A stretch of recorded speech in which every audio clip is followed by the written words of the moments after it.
다음 주일 2부 예배 후에는 6월 전교인 성경 공부가 있습니다. 함께 하시기 바랍니다. 점심 식사 준비되고요. 동시간대 교회 학교가 운영됩니다.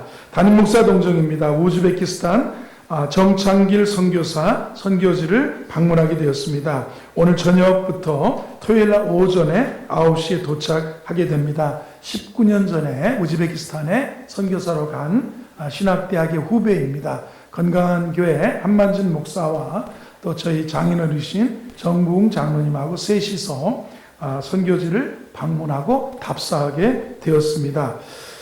금주 금요일 금요 밑거름 기도 예배는 최도진 장로님께서 말씀 전해주시겠습니다. 수요 저녁 예배 금요 밑거름 기도에 여러분이 적극적으로 최선을 다해서 동참해 주시기 바랍니다. 가족, 이웃, 친구 초청과 전도에 최선을 다해 주시기 바랍니다.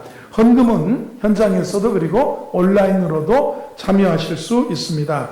본당 청소 및 쓰레기 분리수거 이번 주일에는 할렐루야 목장에서 수고해 주시겠습니다. 우리 전후좌우에 계신 분들에게 오늘도 은혜 받으시기 바랍니다. 잘 오셨습니다. 해보겠습니다. 아멘. 아멘. 감사합니다. 오늘 경건을 과시하려는 욕망, 그 중에 하나 구제, 이런 제목으로 말씀을 통하여서 은혜를 받도록 하겠습니다. 요즘 사람이 주위 사람들에게 인정받고 대접을 잘 받으려면 삼척을 알아야 된다, 이렇게 말합니다. 강원도 동해 삼척을 말하는 게 아니라 잘난 척 해야 되고, 있는 척 해야 되고, 아는 척 해야만 사람들에게 무시받지 않고 괄시받지 않고 잘 대접을 받으며 산다는 그런 얘기입니다. 옛날에는 겸손이 미덕이었습니다. 그렇죠? 알아도 아는 척 안 하고, 잘나도 잘난 척 안 하는 거, 있어도 있는 척 안 하는데 요즘은 이상하게도 자기 과시하는 사회가 되어서 내 자신을 좀 더 적극적으로 알려야 된다고 우리는 생각하며 살고 있습니다. 이러한 과시적인 욕구 가운데 무슨 욕구가 있냐면 종교적 과시입니다. 과시형 경건, 과시용 경건의 유혹이 우리가 신앙생활하면 스멀스멀 내 마음속에 찾아온다는 그런 얘기입니다. 자신을 굉장히 도덕적이고 깨끗하고 거룩하고 영적인 사람이라고 남들에게 인식시키는 것입니다. 과시용 경건의 유혹이 오면 나를 그렇게 인식시키고 싶어 합니다. 특별히 교회에 다니면서 신앙생활을 잘하는 우리 앞선 그리스도인들에게 찾아오는 그런 유혹 중에 하나가 아닌가 생각합니다. 종교적인 영적인 영역에서 과시용 종교 경건의 유혹이 구제를 통해서, 아니면 기도를 과시하고, 아니면 금식을, 그래서 마태복음 6장은 과시용 경건의 유혹, 구제, 그리고 금식, 그리고 기도에 대해서 말씀하시면서 너희 보물을 하늘에 쌓아두라고 주님이 말씀하고 계신 겁니다. 여러분, 구원받은 우리들의 삶의 특징은 의로운 삶의 특징이 있습니다. 서기관과 바리새인들이 말하는 보여주기식의 의가 아니라 마음 중심이 바뀐 의로움입니다. 하나님을 바라보면서 참된 의가 중심에 있는 의로운 심령, 의로운 삶입니다. 오늘 성경은 복 있는 사람을 설명하기 위해서 산상수훈에서 지금까지 여러 말씀을 주님이 하셨습니다. 복 있는 사람은 마음의 분노를 잘 다스리는 사람, 음욕을 잘 다스리고, 삶이 진실하기 때문에 맹세가 필요 없는 사람이다. 원수를 사랑하고, 오리를 가자 그러면 심리도 가지고, 속옷을 달라 그러면 겉옷도 주고, 넉넉하게 은혜를 베풀고 관용하는 그런 사람이다. 이것이 천국 백성의 삶이다. 이렇게 말씀하셨습니다. 그래요. 날마다 하나님과의 바른 관계를 맺고 자신뿐만 아니라 이웃을 위해서 이웃의 유익을 위해서 최선을 다하는 그런 삶을 한번 생각해 보시기 바랍니다. 그러한 사람이 속한 가정이 얼마나 아름답겠습니까? 주위 사람이 또한 얼마나 축복을 받겠습니까? 이것이 그리스도인의 삶이라고 주님이 강조하셨습니다. 오늘 마태복음 6장에 들어서면서 예수님이 그 아름답고 의로운 삶을 방해하는 두 가지 중요한 문제를 지적하시는 내용입니다. 무엇이 아름답고 축복된 천국의 삶을 우리에게서 뺏어가느냐? 야, 참 아름다운 삶이다.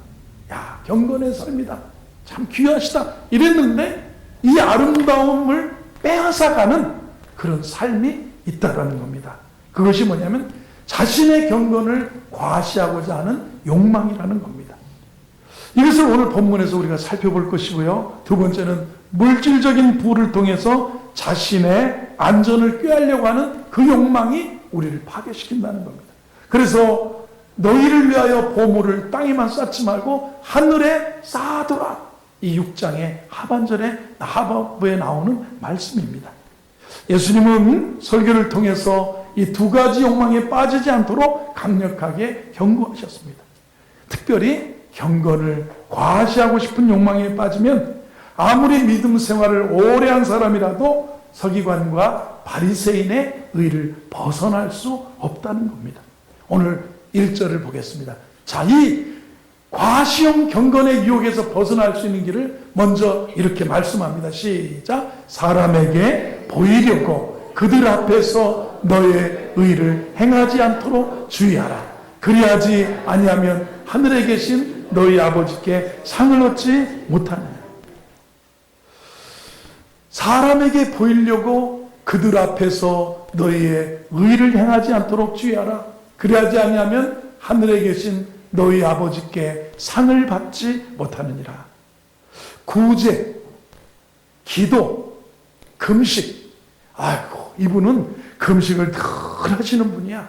참 지난번에도 또 막 몇십 일을 금식하셔서 과시형 경건의 유혹이 우리에게 스멀스멀 찾아옵니다. 유대인에게 전해지는 구제에 관한 아주 유명한 속담이 하나 있습니다. 어떤 사람을 구제해서 수치를 얻게 하는 것보다 차라리 아무것도 주지 않는 게 나아요. 여러분이 누구를 도와줬어요. 누구에게 뭘 주었어요. 그런데 그 사람이 그걸 받고 수치를 느끼게 하는 것보다는 차라리 아무것도 안 하는 게 낫다라는 그런 유대인의 속담이 있다는 겁니다.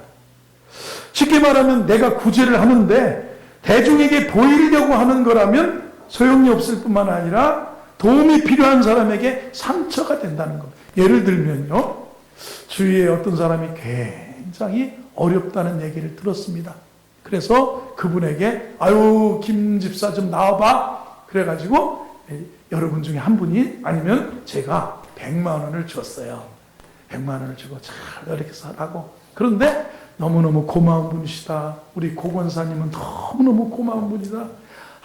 내가 정말 호산나 교회를 잘 나왔지. 이런 분을 만나서 내가 이럴 때 도움도 받고 사랑도 받구나. 하나님이 그래 역시 나를 사랑하시나 보다. 그러고 집에서 감사하고 어려운 이런 문제들을 이렇게 잘 맞고 주일날 왔는데 이 고건사님이 다 나팔을 부신 거예요. 내가 김집사 어려워가지고 내가 쌀도 못 써먹는 거를 내가 그냥 딱 100만 원을 줘가지고 그랬더니 강권사님이 아이 김집사 이리 와봐. 어려웠는데 이 고건사님이 100만 원 줬다며. 그랬더니 좀 이따 최장로님이 김집사 이리 와봐.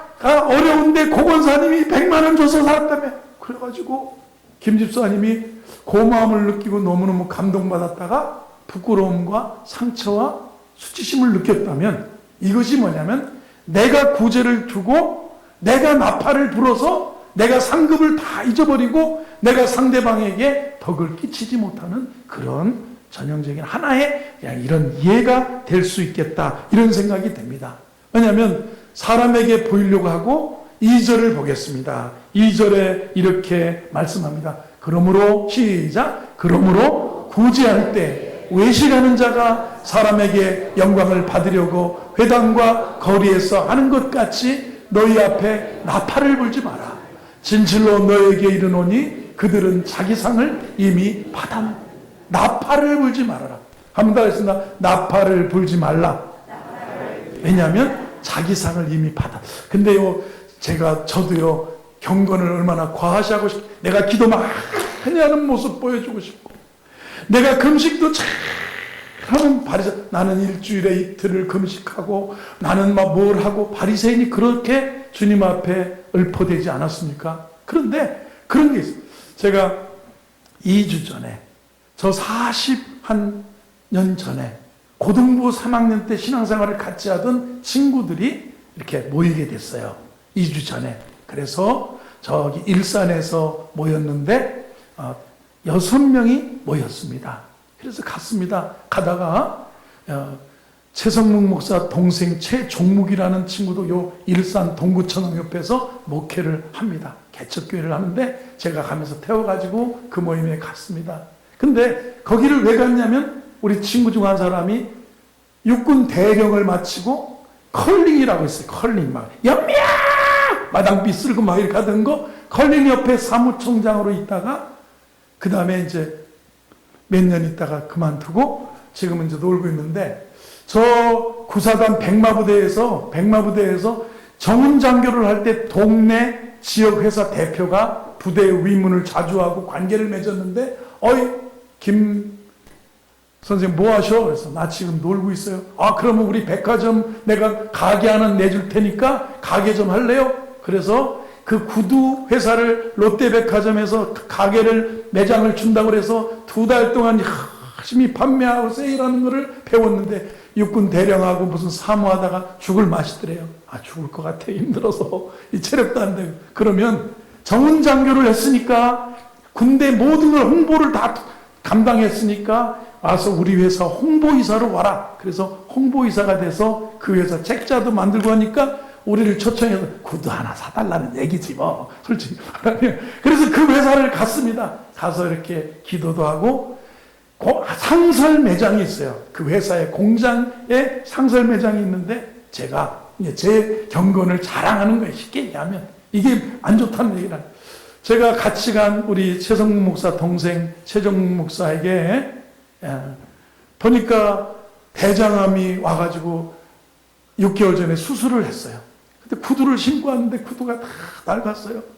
그래가지고 거기 가가지고 그 바이네루라고 하는 본사의 그 매대에서 우리 친구들하고 이제 다 구경하다가 매대에서 9만 원짜리 균일가가 있는데 구두 하나 사, 내가 구두 하나 사줄게 그랬어요. 근데 굉장히 기분이 구두를 하나 사주니까 너무너무 좋은 거예요. 그랬더니 우리 친구 하나가 또 뭐냐면 사모님 것도 하나 사, 내가 사모님 거 사줄게. 그래서 우리 친구하고 6명이 간 중에 저하고 둘이 구두를 샀는데 그 의로운 심정을 아시겠습니까? 기분이 좋았는데. 그래서 여기서 끝났어요. 집에 와서 나 오늘 사고 쳤네. 우리 저 최 목사 구두 사주고 나도 어쩌기 얼굴이 뻣뻣해서 나도 하나 샀네. 카드 끊어 샀네. 그러고 이제 지냈는데 이 친구가 단톡방에 우리 고향의 단톡방에 고 목사님 나 구두 사줬다고 하는데 얼마나 기분이 좋았는지. 이게 뭐냐면 내가 한 건 아니지만 사람에게는 누구에게나 과시용 경건의 유혹이 있습니다. 그것이 처음 찾아온 게 구제입니다. 그것이 나팔을 불면 자기 상을 받았다고 말씀합니다. 그리고 내가 나팔을 불 때 받는 그가 수치심과 불편함과 힘든 괴로움을 느낄 수 있다는 것입니다. 그래서요, 그러므로 구제할 때 외식하는 자가 사람에게 영광 받으려고 회당과 거리에서 하는 것 같이 너희 앞에 나팔을 불지 마라. 그러면 자기 상을 이미 받았다. 이렇게 말씀합니다. 이 구제가 대중에게 보이려고 이게 하면 소용이 없을 뿐만 아니라 도움이 필요한 사람에게 상처가 될 뿐만 아니라 내가 이 3절을 보겠습니다. 3절 이렇게 너는 구제할 때 오른손이 하는 것을 왼손이 모르게 해서 4절 내 구제함을 은밀하게 하라. 은밀한 중에 보시는 네 아버지께서 갚으시리라. 이렇게 말씀합니다. 선행을 해놓고 과시하면 자랑하면 과연 누가 그것을 알아줄까 못 알아줄까 노심초사하면서 마음 졸이는 것은 잘못된 경건이다. 이렇게 말씀하는 겁니다. 두 번째, 구제할 때 동기가 필요하다. 동기. 어떤 동기입니다. 대개 우리는 남의 필요를 보여줍니다. 성숙하면 자식의 필요함도 보이고 부모님의 필요함이 보이고 부모의 궁핍함이 이웃의 궁핍함이 보이는 것이 성숙입니다. 그런데 그것을 도울 때 동기가 각각 다르다라는 겁니다. 어떤 사람은 죄의식 때문에 좋아집니다. 아이고 과거에 하나님께 지은 죄 때문에 내 잘못 때문에 내가 이렇게 열심히 남을 도우면 하나님이 내 죄를 용서해 주시겠지 라는 그런 생각으로 아유 내가 좀 덜 쓰고 내가 도와야지 과거에 내가 남이 사기쳐서 내가 부자 됐는데 이런 마음으로 사실 그런 마음으로 하는 남에게 구제하는 그런 동기 죄의식 때문에 하는 동기가 있고요. 두 번째는 우월감 때문에 구제하는 게 있습니다. 남을 돕습니다. 과거에 도움만 늘 받다가 어느 날 돈이 생기고 어느 날 부요가 쌓인 사람은 우쭐한 마음으로 남을 도울 때가 있다라는 겁니다. 중요한 것은 뭐냐? 구제의 행위가 아닌 그 동기라는 거예요.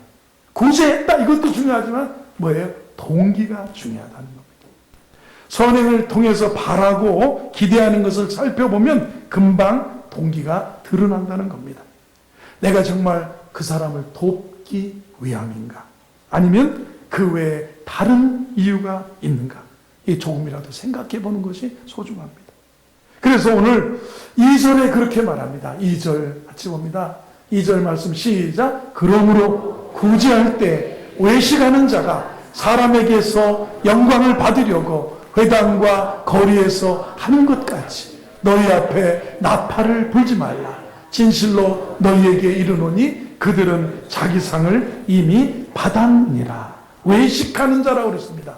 한 번 더 했습니다. 외식하는 자 해보세요. 이 외식 밖에 나가서 밥 사 먹는 게 아니라 외식 연극 배우라는 헬라어의 뜻이 있습니다.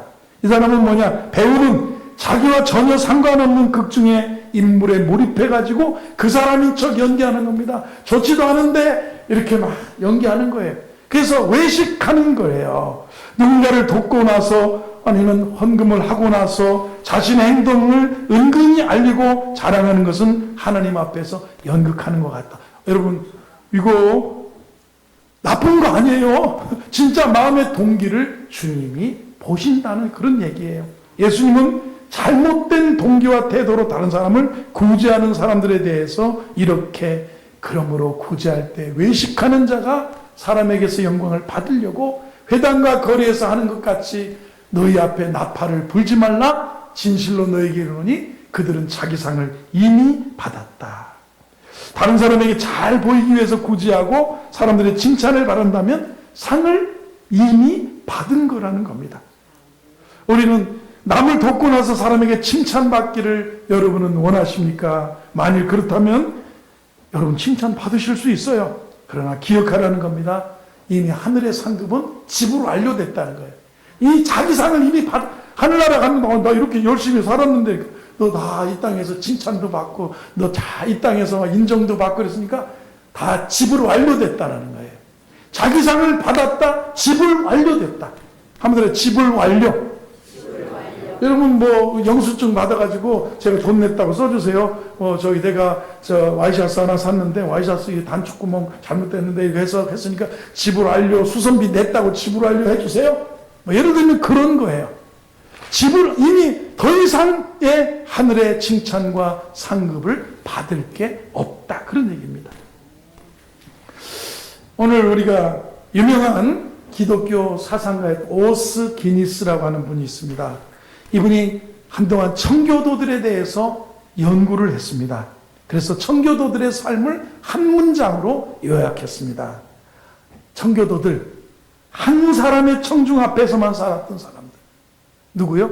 청교도들이 어떤 사람이냐? 한 사람의 청중 앞에서만 살았던 사람이다. 그 한 사람의 청중이 누구냐면 하늘에 계신 하나님 아버지라는 겁니다. 코람데오라고 들어보셨죠? 하나님 앞에서. 그래서 야고보 사도는 하나님 앞에서 더러움이 없는 경건은 돕는 거, 나누는 거, 구제하는 하나님 앞에서라고 그래요. 하나님 앞에. 사람 앞에서 너희 의를 그래서 거짓된 경건의 유혹을 우리가 받아요. 이게 정말 진실된 신실된 그리스도인들에게 이게 미성숙함이에요. 구원은 받아도 미성숙함이라는 거예요. 살아계신 하나님 앞에서 사는 겁니다. 그래서 이런 삶, 청교도들이 미국으로 이민을 가서 세운 나라가 미국이잖아요. 그래서 그 후손들이 350년 만에 거의 한 역사에 250년, 300년 만에 세계 최강대국으로 복을 받았습니다. 그런데 미국은 오늘날 병들어가고 있다. 미국은 쇠하여져 가고 있다. 다른 나라가 치고 올라갈 것이다. 그런 이야기들을 많이 듣고 있습니다. 우리에게 바울이 이렇게 말했습니다. 무슨 일을 하든지 마음을 다하여 죽게 하듯 하고 사람에게 하듯 하지 말아라. 골로새서 3장 23절에. 무슨 일을 하든 마음을 다하여 죽게 하듯 하고 사람에게 하듯 하지 말아라. 이는 기업의 상을 주께 받은 줄 아나니 너희는 주 그리스도를 섬기는 자들이냐. 예수님은 은밀한 중에 보시는 내 아버지께서 갚을 것이라고 마태복음 6장 18절. 기도, 경건, 거짓된 경건의 유혹의 구제, 기도, 금식이 있는데 사람 앞에서 금식하려고 막 자랑하지 말고 너의 머리에 기름도 바르고 힘이 있는 것처럼 힘없는 것처럼 내가 3일째 금식해서 힘이 너무 없어요. 이렇게 하고 제가 주일날 설교 쓰면 여러분 우리 목사님 대단하신 분이야. 3일째 금식하시고 설교도 다니시고 이렇게 하는 분 10%. 나머지는 왜 주일날까지 금식하고 저러신데야? 힘내서 밥 잡수시고 힘 펄펄 내서 설교하시지? 이게 한 80%? 그렇잖아요. 사람 앞에서 우리의 그런 모습을 나타내지 말으라는 거예요. 예전에 제가 신학생 때 기도원에서 남들 막 다 금식 기도하고 그래서 저도 3일 작정을 하고 금식 기도를 했는데 저기 대전에서 막 사람들이 왔는데 거기가 길이 나빠가지고 제가 지게에다가 물건을 치고 막 날렸어요. 그게 제가 금식 3일째 되는 날이었어요. 근데 막 19, 20살밖에 안 됐으니까 지게에다 짐 지고 탁 갔다가 날로 그러는데 누가 옆에 계신 분이 오늘 고 선생이 3일째 금식하는 날.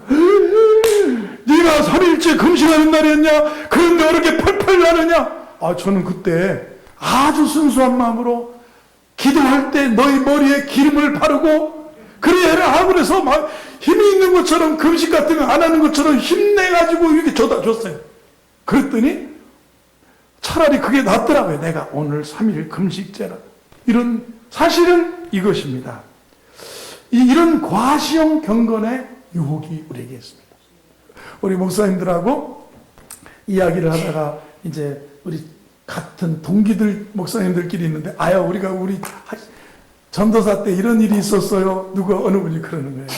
한 4명이 같은 교회에서 신학생 때 전도사를 했었답니다. 그래서 교회에서 일하다 보면 막 히히 웃고 호떡도 사 먹고 막 먹으면서 이야기를 하다가 꼭 어떤 친구가 그 시간이 되면 이야기하고 놀다 말고 밖에 나 잠깐 나간다고 말도 안 하고 밖에 나가 있대. 그래서 자기들은 호떡 먹고 막 이야기하고 있는데 조금 있다가 한 10분 있다 담임 목사님들 야이 녀석들아 너희들은 뭐하냐 지금 이렇게 교회에서 사무실에서 떠들기만 하고 호떡만 먹고 노냐 막 그랬대. 저 밖에 저 태연이 좀 봐라. 쟤는 지금 마당 쓸고 있다 이놈들아. 그래가지고 쟤 뭐지? 조금 전까지만 해도 우리가 호떡 먹고 같이 이야기했는데 쟤 뭐지? 이 친구는 사회생활에 머리가 벌써 바짝 돌아간 거야. 이때쯤이면 목사님이 들어오는 시간이니까 같이 호떡 먹다가 몰래 나가가지고 마당 쓸고 있는 모습을 보였던 거라는 제가 저런 사람입니다 하는 얘기를 우스갯소리로 듣는 얘기 있었어요. 여러분 우리 모두에게는 과시용 경건의 유혹 이 산상수훈에서 의로워야 되셔야 되는데 복음 안에 진리 안에 살아야 되는데 구제, 기도, 금식 이런 것들 과시용 경건의 유혹에 빠지지 말으라는 겁니다. 오래전의 이야기입니다. 예수님을 신실하게 사랑하던 한 부인이 있었습니다. 어느 날 그녀가 병에 걸렸습니다. 하반신을 못 쓰게 되었습니다. 계속 치료를 받았습니다. 자신의 인생을 병중에서 돌아보게 되었습니다. 자신이 아파 보니까 병든 사람의 궁핍함과 사람들이 어려움이 눈에 들어오기 시작했습니다. 어느 날 이 여인은 이전에 알지 못했던 동방의 한 나라에 관한 이야기를 병원에 있는 팜플렛을 통해서 보게 되었습니다. 그 나라가 우리 한국이었습니다. 6.25 직후에 엄청난 아이들이 거리에 내몰려서 고아원마다 아이들이 차고 넘쳐 고아원이 부족하다는 이야기를 들었습니다. 아무도 모르게, 가족들 모르게 남편과 자식들이 준 치료비를 아껴서 한국에 이 여인이 보냈습니다. 한국을 돕게 됩니다. 그 돈을 모아서 한국에 자그마한 고아원을 짓게 되었습니다. 그리고 그 여인은 이 땅을 떠나서 주님의 품으로 가고 장례를 마쳤습니다. 죽은 뒤 남편과 가족들이 서류를 정리하다가 그녀의 선행에 대해서 알게 됐습니다. 한국이 어디 있는지도 가족들 누구도 몰랐지만 그녀가 세운 고아원, 계약을 했고 건물을 졌고 지금 이렇게 운영한다는 그런 편지, 그런 이야기를 보게 되었습니다. 시설은 어쩌는지 모르겠다 하면서 남편이 한국을 부인이 그렇게 세운 고아원을 와보고 싶은 마음이 있어서 한국에 오게 되었습니다. 그런데 남편이 와보니까 그 고아원은 이미 학교가 되어 있더라. 베이비 부모 시대가 되어서 1953년 6.25 끝나고 2차 대전이 끝나고 1955년부터 막 베이비 부모들이 막 아이들이 막 쏟아져 나오니까 1959년도쯤 됐는데 와보니 그 고아원이 학교, 중학교가 고등학교가 되었더라는 거예요. 아내의 선행에 감동을 받은 남편은 미국에 돌아가서 그 세운 고아원이 학교가 돼서 열악한 시설 속에서 수많은 학생들이 와서 공부하는 걸 보고 자기 집을 팔았습니다. 그리고 그 당시에 6만 불입니다. 지금도 6만 불이면 7, 8천만 원 되는 돈인데 1958, 59년도에 6만 불을 이 학교에 보냈습니다. 그래서 이 학교가 다시 새로운 건물을 짓고 1960년도쯤에 이제 고등학교까지 해서 출발하게 됐는데 부산의 이사벨 여자 중학교 고등학교입니다. 제가 부산에서 3년 목회를 해서 잘 압니다. 아내의 이름이 이사벨이었습니다. 그녀의 이름을 딴 이사벨 여자 중학교 고등학교가 그렇게 시작되었습니다. 지금까지도 운영이 잘 되고 있습니다. 수많은 학생들이 교육을 받을 수 있었습니다. 혜택을 누렸습니다. 예수님 바로 이러한 삶을 이야기하는 겁니다. 교회에 나오는 것만으로 신앙생활을 다 한다고 말할 수 있겠습니까? 참되게 신앙생활을 해야 되는 것입니다. 말씀을 듣고 도전받고 마음이 변화되어야 되는 것. 마음이 바뀌지 않고 삶이 바뀌지 않다면 우리는 바리새인보다 더 낫지 못한 의로움을 가지고 있습니다. 너의 의가 바리새인과 서기관들보다 낫지 아니하면 결단코 천국에 들어가지 못하리라. 이 주님 말씀이에요. 구원을 내 중심으로 생각만 하지 마세요. 내가 믿으니 구원받고 내가 믿으니 천국에서 잘 될 거라고 생각하지 마세요. 너의 의가 바리새인과 서기관보다 낫지 아니하면 결단코 천국에 들어가지 못한다고 또 주님이 이게 마음의 변화죠. 마음의 성숙이죠. 거듭남 삶. 그리스도를 영접한 후에 변화된 삶을 산상수훈을 통해서 구원받은 자는 이렇게 산다라는 것을 우리에게 가르쳐주고 있습니다. 예수님은 말씀합니다. 나보다 아니면 너보다 더 가난한 사람들을 바라봐라. 이 말씀이 우리의 작은 삶을 아름답게 만드는 그런 도전이 됐으면 좋겠어요. 과시용 경건에 빠지지 말고 나보다 더 어려운 사람을 바라보면서요. 우리의 이 작은 삶을 아름답게 가꾸고 변화시킬 수 있는 여러분 참 아름다운 거예요. 알려질까봐 안 하는 게 아니라 알려줘도 내 일이 아닌 내가 나팔을 불지 않고 내가 나팔을 불어 하나님의 상급을 잃어버린 것이 아닌 남들이 알아주고 세상이 알아줘도 그거야 뭐 그런 것이지만 우리의 아름다운 삶이 하나님께 영광이 된다는 주의 은혜가 함께하기를 바랍니다.